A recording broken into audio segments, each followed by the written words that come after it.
Dobrý večer. Dobrý večer. Volám sa Jana Šifrová. A odkiaľ ste? Som zo Žiliny. A čo robíte? Som vyučená kuchárka.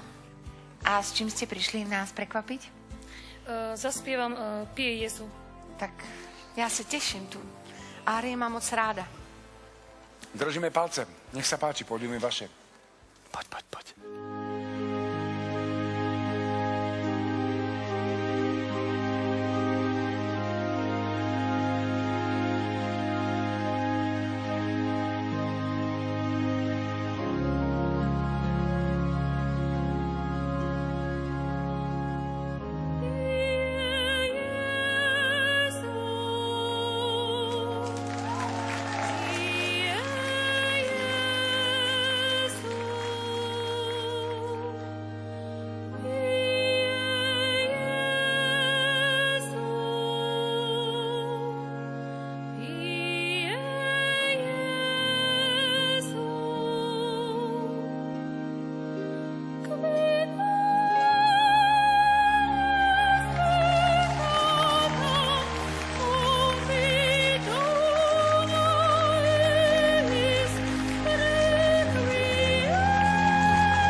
Já musím říct, že tady tu árii fakt miluju a říkala jsem si, jak by jsem si ji zaspívala. A víte, že se mi tam teď na to jeviště vůbec nechce.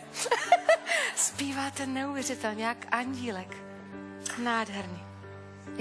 Jakub, poďme hodnotiť.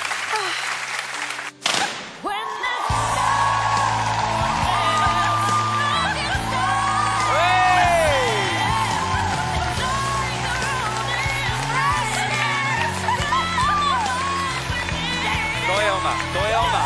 Janka.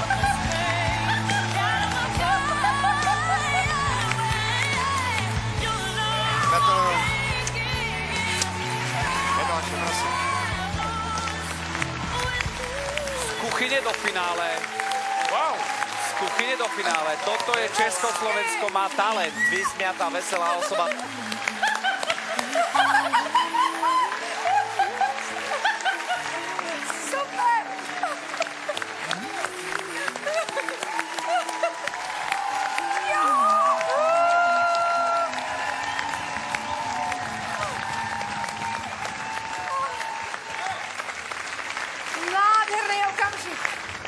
Já se omlouvám, ale ještě jednu a pak si to fakt vyřiďte s mojí vizážistkou, protože co jsi mi to udělala?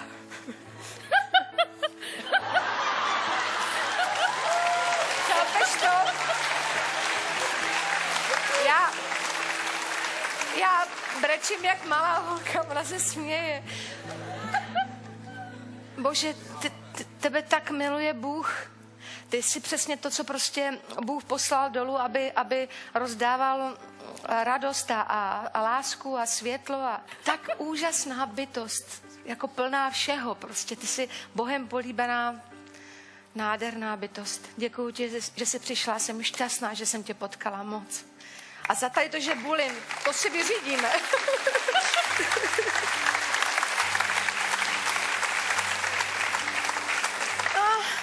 poviem vetu od pána Williama Shakespearea. V srdci, v tom chráme lásky, počujem jej ozvenu. A teba tam budem počuť veľmi, veľmi dlho. Ďakujem. Ďakujem aj ja. Janka, ten úspech v talente spočíva v tom, že človek dokáže veci, ktoré si ostatní ľudia nevedia ani len predstaviť. Posledná vec, keď ste prišli na pódium, ktorú by sme si predstavovali, je to, že zaspievate tak, ako ste zaspievali. Neviem, či mi úplne rozumiete, tak to zjednoduším. Možno sme sa narodili práve kvôli tomuto okamihu, hovoril starý pán Berousek. Ďakujem, že ste prišli. Bolo to úžasné!